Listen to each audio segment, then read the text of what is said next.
정광 목사님의 작은 감사 큰 행복이라는 글귀에서 오늘 이 송명희 시인의 감사에 대해서 이렇게 이야기를 하고 있습니다. 산소 호흡기를 달지 않고도 숨을 쉬고 살아있음에 감사합니다. 이 감사는 뇌성마비 장애인이었던 송명희 시인의 고백입니다. 송명희 시인은 태어날 때 의사의 실수로 뇌를 잘못 건드려 가지고 뇌성마비가 되었다라고 합니다. 7살 때까지 꼼짝하지 못하고 누워만 있었고 10살이 돼서야 숟가락을 겨우 쥘 수 있었다고 합니다. 그러나 혼자서는 밥을 제대로 떠먹지도 못해 부모님의 도움을 받았다고 하죠. 그녀의 아버지는 폐결핵 환자로 경제적인 능력이 전혀 없었습니다. 그녀와 가족들은 어두운 지하 단칸방에서 가난하고 비참한 생활로 하루하루를 이어갔다고 합니다. 이런 상황에서 어떤 희망도 찾을 수 없었을 것입니다. 그녀는 부모님과 하나님을 수없이 원망했었다고 합니다. 자신의 운명을 저주하고 몇 번이나 자살을 시도했어요. 그러던 어느 날 17살 되던 때에 그녀는 죽기 전에 하나님을 한번 꼭 만나봐야겠다라는 생각이 들었습니다. 그 이유가 하나님이 계시다면 왜 나를 이렇게 만들었고 왜 이런 몰골로 세상을 살아야 하는지를 따지고 싶었던 것입니다. 그녀는 작정하고 기도하기 시작했어요. 한 달쯤 지났을까? 어느 날 문득 누군가의 세미한 음성을 들려왔습니다. 명희야, 내 몸이 온전했더라면 네가 나를 알았겠느냐. 두려워 말아라. 내가 너와 함께 할 것이라. 놀라지 말라. 나는 내 하나님이니라. 내가 너를 굳세게 하리라. 참으로 너를 도와주리라. 참으로 나의 의로운 오른손으로 너를 붙들리라. 놀랍게도 이사야 41장 10절의 말씀이 들려왔던 것입니다.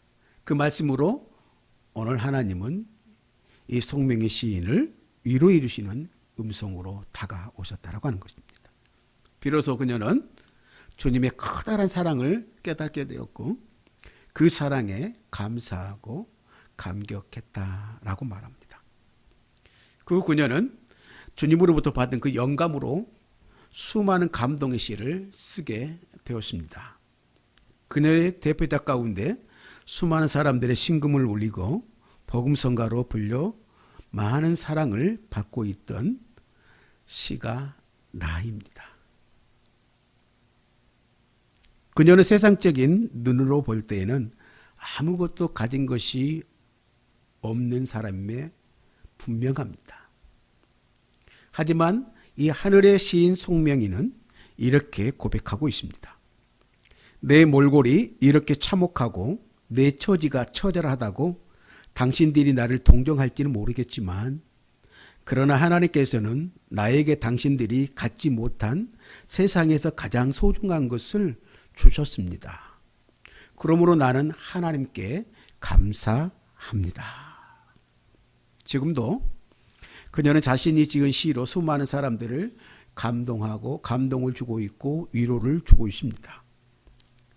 그녀가 지은 시집만도 벌써 10여 권이 되었는데 찬양 시인 이 송명희는 현재 부자유스러운 그 몸으로 한 편의 시를 쓰기 위해서 며칠간을 온몸으로 움직여가며 고통스러운 글쓰기를 하지만 감사한 마음으로 영감이 묻어나는 아름다운 시를 써서 세속에 찌든 우리에게 감동을 전해주고 있다. 이렇게 쓰고 있습니다. 송명희 시인의 감사의 고백 또 한 가지를 보겠습니다. 전에 나는 왜 날 이렇게 만들었냐고 하나님께 원망했던 사람이다.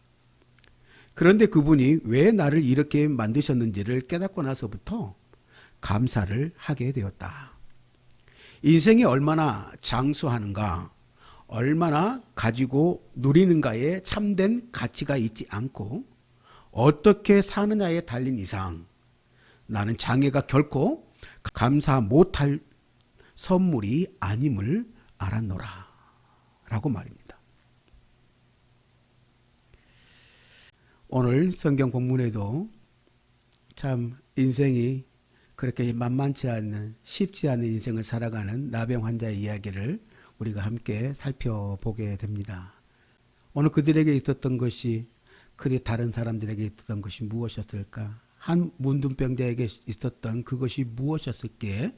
다른 사람들은 다 갓길로 갔지만 다시 돌아와 예수님 앞에 무릎 꿇고 주님 앞에 경배 드릴 수 있었을까라고 하는 것이죠. 오늘 본문 속에서 하나님의 놀라운 기적을 체험한 10사람이 있지요. 그들은 나병 환자라고 말씀드렸습니다. 예수께서 직접 병을 고쳐주셨으니 그들이 받은 그 은혜가 얼마나 컸을까라는 생각을 해보게 되는데요. 자신들의 그 질환 때문에 격리되어 살 수밖에 없었으니 병이 낫고 나서 얼마나 그 기쁨이 컸겠습니까? 그동안 가고 싶은 데도 가지 못하고 만나고 싶은 사람도 만나지 못했을 것이에요. 하지만 마침내 그들에게 자유함이 주어졌습니다. 이렇듯 이들은 모두가 다 이 하나님의 큰 은혜를, 주님의 큰 사랑을 입게 되었다는 이야기죠. 그런데 이들 중에 단 한 명만이 예수님에게 돌아왔고 예수님과 관계를 맺고 살아가게 되었음을 이 성경은 보여주고 있다라고 하는 것입니다. 오늘 본문에 나오는 10사람은 모두 은혜를 입은 자격이 없는 사람들이었습니다. 따지다 보면 이들 모두가 나병 환자였기 때문이죠. 이들의 병이 현대인의 한센병인지는 정확히는 알 수 없지만 악성 피부병임은 확실한 것입니다. 그 당시 치료 방법이 없었기 때문에 고대 사회에서는 나병 환자를 사회에서 격리시키는 것이 최선의 방법이었다라고 말합니다. 이들은 정상인을 마주치게 되면 멀리서부터 나는 나병 환자입니다. 나병 환자입니다. 나병 환자입니다. 이렇게 상대방이 알아서 피하도록 매사에 신경을 쓰며 그들은 조심스럽게 삶을 살아갔으며 또한 그들 안에는 마음속에는 그러므로 부정적인 자아상이 자리를 잡았을 것입니다. 왜 나만? 이라고 하는 피해의식도 아마 컸을 것입니다. 송명희 시인이 하나님의 음성을 듣기 전에 그 마음의 상태와 같았을 것이라는 것이죠. 어느 날 이들은 예수가 지나간다는 소식을 듣고 멀찍이 멈추어 서서 소리를 높여 말합니다. 외칩니다.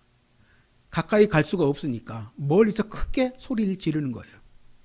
예수 선생님이요, 우리를 불쌍히 여겨 주십시오. 예수 선생님이요, 우리를 불쌍히 여겨 주십시오. 라삐요, 우리를 불쌍히 여겨달라는 이야기. 오늘 예수님을 선생님이라고 부르는 걸 봐서는 예수가 누구인지에 대해서도 정확히 몰랐던 것 같습니다. 12절 13절입니다.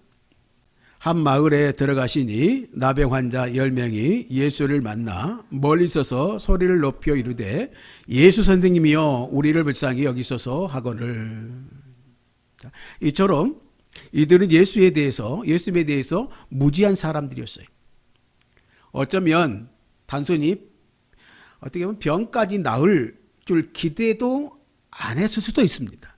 그냥 늘 해온 대로 몇 분 도와달라면서 불쌍히 여겨달라고 그렇게 외쳤을 수도 있었을 것입니다.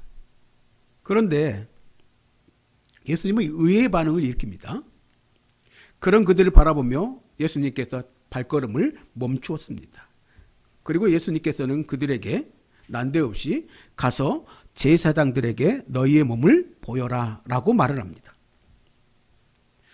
구약성경 레위기 14장에 보게 되면 악성 피부병에 걸렸다가 나았게 되면 제사장에 가서 보여주고 확인을 받은 다음에 정결 예식을 치르고 정상적인 삶으로 돌아가라고 적혀 있습니다. 레위기 14장 2절에 나병 환자가 정결하게 되는 날의 규례는 이러하니 곧 그 사람을 제사장에게로 데려갈 것이요 라고 말합니다. 누가복음 5장에서도 예수님께서 나병 환자의 병을 고치고 난 다음에 가서 제사장들에게 내 몸을 보이라 이렇게 이야기합니다. 병이 나은 다음에는 제사장에게 보이는 것이 정상입니다. 병이 나은 다음에 제사장들에게 보이는 것이 정상적인 어떠한 과정이라고 하는 것이죠. 그런데 지금 오늘 예수님과의 만나는 이 나병 환자들은 10명은 병이 나은 상태가 아니었다라고 하는 것이죠. 아직 악성 피부병이 몸에 그대로 지니고 있었다라고 하는 거예요. 예수님은 그런데도 제사장한테 가서 몸을 보여줘라 라고 말하고 있는 것입니다. 나병 환자들은 그 말을 듣고 어떤 마음을 가졌을까? 반신반의했을 것이라는 거예요. 나병이 낫지도 않았는데 일단 가라니까 뭐예요? 가보는 거예요. 그들에게 있어서는 믿지야 본전이니까. 속는 셈치고 길을 떠났는지도 모르겠어요. 정말 눈꼽만한 믿음, 성경에서 말하는 그 겨자씨만한 믿음이 였지 않나라는 생각을 해봅니다. 하지만 그 믿음으로 말미암아 제사장들에게로 가는 동안에 병이 낫는 그런 기적을 체험하는 것을 보게 됩니다. 그것도 믿음으로 행동하고 그로 인해 하나님의 은혜를 입었어요. 그것도 믿음이라고. 그것도 믿음이라고.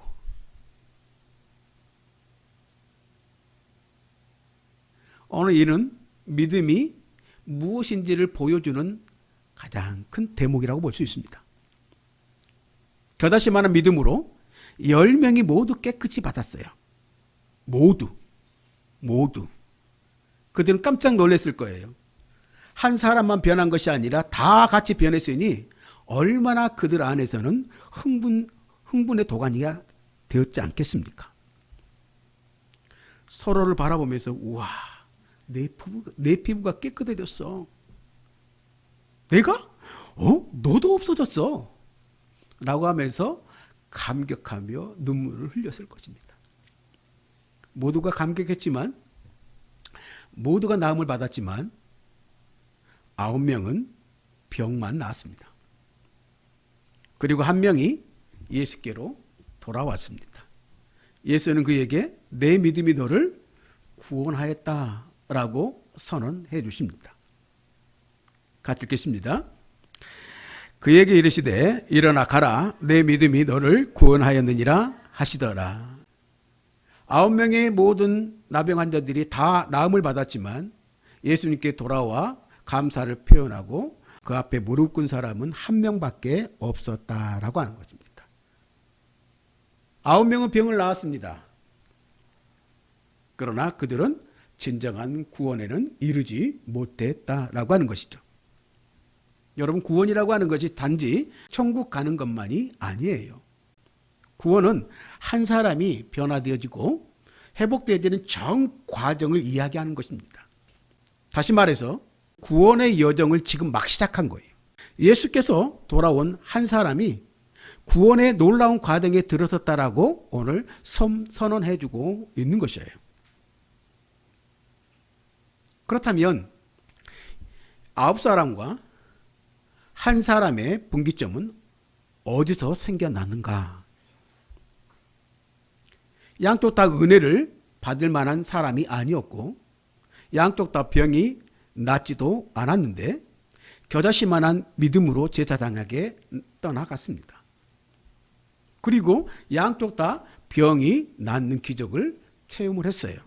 그런데 9명은 예수님의 놀라운 선언을 듣지 못했어요. 그 놀라운 선언이 뭐냐면 구원의 선언이었어요. 육신의 병은 나았지만 영혼의 구원함은 얻지 못했다는 이야기예요. 왜 그랬을까? 성경은 이렇게 표현합니다.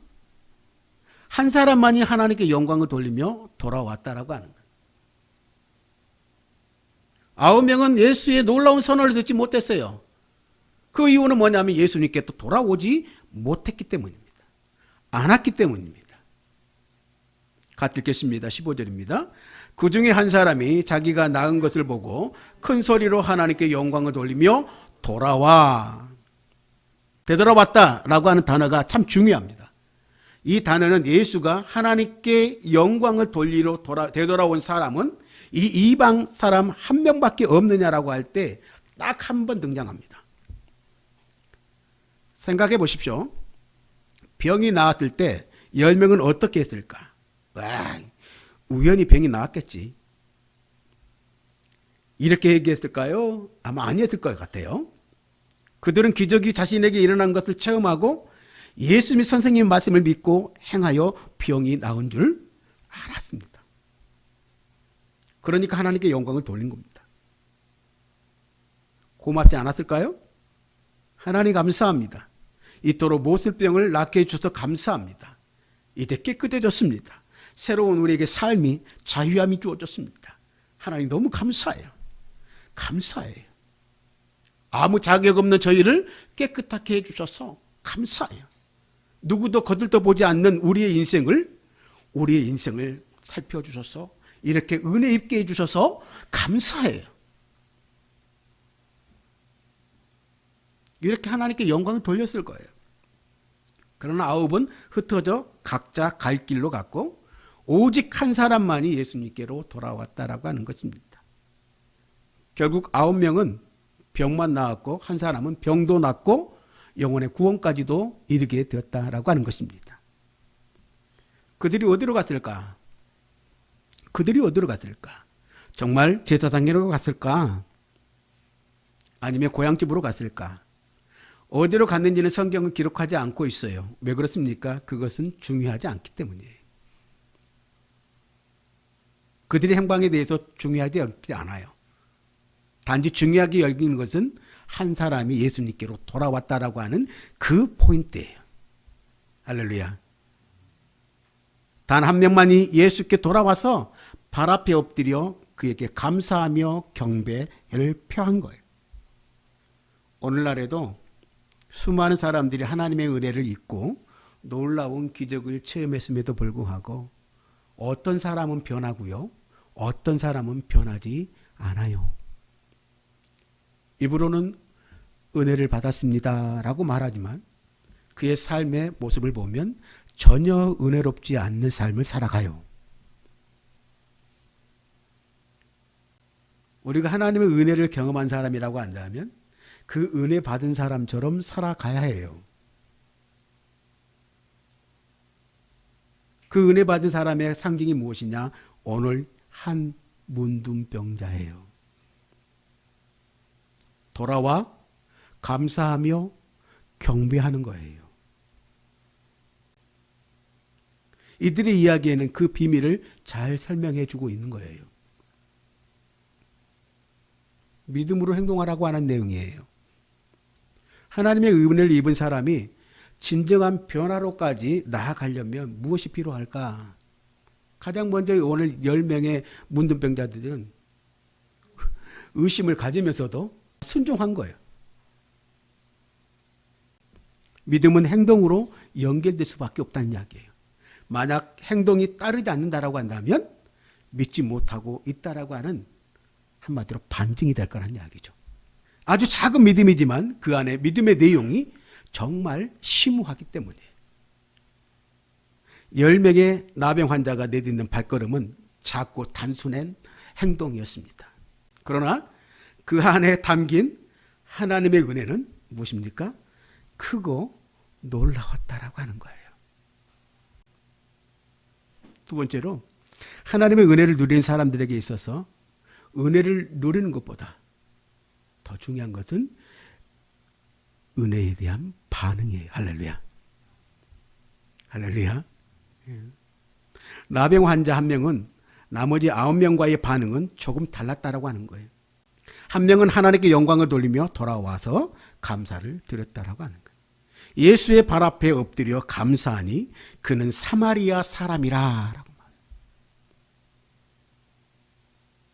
여러분, 감사는요 정말 중요한 것입니다. 할렐루야. 그리스도인의 라이프 스타일이 감사다 이렇게 이야기를 합니다. 성장하지 않는 그리스도인과 성장하는 그리스도인의 차이점이 뭐냐면 이 점이에요. 즉 성장하지 않는 그리스도인은 이 점에서 약점을 보여요. 약함을 보인단 말이에요. 기독교의 신앙은 하나님과의 관계예요. 그래서 하나님께 감사하다고 표현하는 것은 그리스도인들의 당연한 라이프 스타일인 거예요. 감사는 단순히 성장하기 위한 수단이 아니에요. 그래야 하나님이 우리에게 복을 주신다? 그것도 아니에요. 감사라고 하는 것은 사람 사이에도 즉 뭐냐면 관계를 맺고 사귐을 나눌 때 드러나는 특징이다라고 하는 거예요. 사람 사이에서 서로에게 베푸는 선심과 선행에 대해서 감사함을 표현하는 것이 옳지 않아요. 꼭 말해야 아냐고 하지만 감사의 마음을 전하지 않으면 받는 사람은 무뎌지고 준 사람도 더 열심히 선을 행하려 하지 않는다고 하는 것이 특징입니다. 하나님은요, 우리 인간과 달라서 우리가 감사를 제대로 표현하지 않아도 은혜를 베풀어 주시는 분이셔요. 믿습니까? 그러나 하나님께 감사의 마음을 전하지 않고 당연히 여기면 그 사람은 영적으로 성장하지 못한 거예요.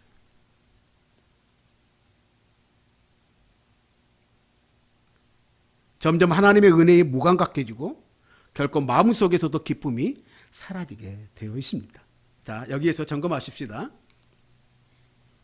여러분 안에 진정한 감사와 기쁨이 있습니까? 있습니까?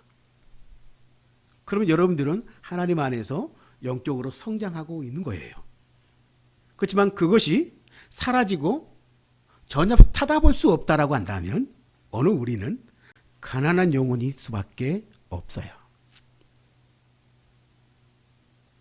하나님은 오늘 우리에게 자신의 아들을 물론 우리가 누리는 모든 영역에서 은혜 부어주시길 원하십니다. 할렐루야. 우리가 아무런 반응도 하지 않을지라도 하나님 그렇게 부어주셔요.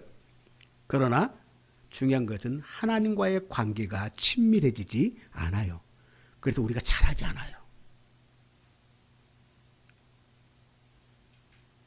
오늘 나병 환자 한 명만이 하나님께 영광을 돌리면서 돌아와 감사를 표했다라고 그랬어요.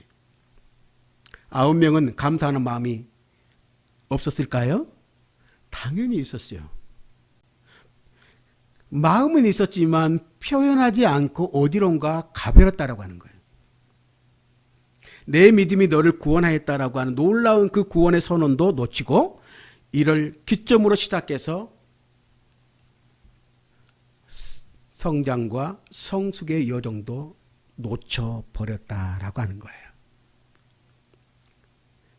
이 모습이 은혜를 경험했지만 하나님의 한량없는 풍성한 은혜를 경험했지만 변하지 않는 많은 저와 여러분들의 그 그리스도인들의 모습이 아니겠냐라고 하는 거예요. 오늘 감사절에 다시 한번 생각해 봐야 할 우리의 신앙의 점검 포인트라고 생각합니다. 그건 감사입니다. 표현하는 것입니다. 예수님께서 한 명의 나병 환자에 대해서 칭찬하시는 한편 나머지 9사람을 찾으시는 예수님의 모습을 보게 됩니다. 함께 읽겠습니다. 예수께서 대답하여 이르시되 10사람이 다 깨끗함을 받지 않았느냐? 그 9은 어디에 있느냐? 이 이방 외에는 하나님께 영광을 돌리러 돌아온 자가 없느냐 하시고 10사람이 깨끗하지 않았느냐? 이미 예수님은 다 알고 계셨던 것이죠. 당연히 예수님은 그들이 돌아올 줄 알고 기대하고 있었을 수도 있겠어요. 오늘 이 말이 근데 9명은 어디 있느냐? 이 말씀이 어떻게 저와 여러분들에게는 어감으로 다가오시는가? 은혜도 모르는 9놈 그들이 다 어디 갔느냐? 라고 책망하는 어투였을까요? 아니면 9사람은 왜 안 오는지? 무슨 일이 있는 거 아니야? 라고 하는 어투였을까요? 저는 후자로 들리는 거죠. 9사람은 왜 안 오는 거지? 그들에게 무슨 일이 생긴 거 아닐까? 하나님의 마음은, 우리 예수님의 마음은, 내주하신 성령님의 마음은 항상 그래요. 할렐루야. 돌아온 한 사람만이 아니라 마땅히 돌아와야 할 9명의 사람을 기다리신다라고 하는 거예요. 누가복음 15장에 탕자를 기다리는 그 아버지, 대문 열어놓고 기다리는 그 아버지의 마음처럼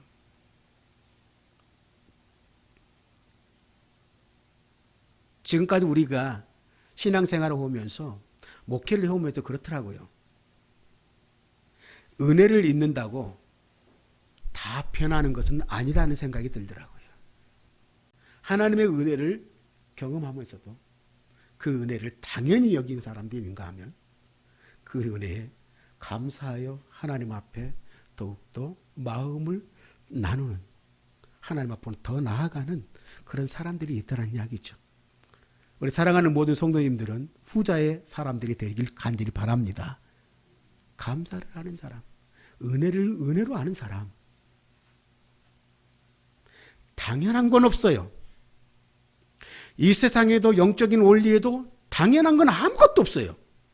그러면 우리는 어떻게 해야 될 것인가? 오늘 이 한 명의 나병 환자처럼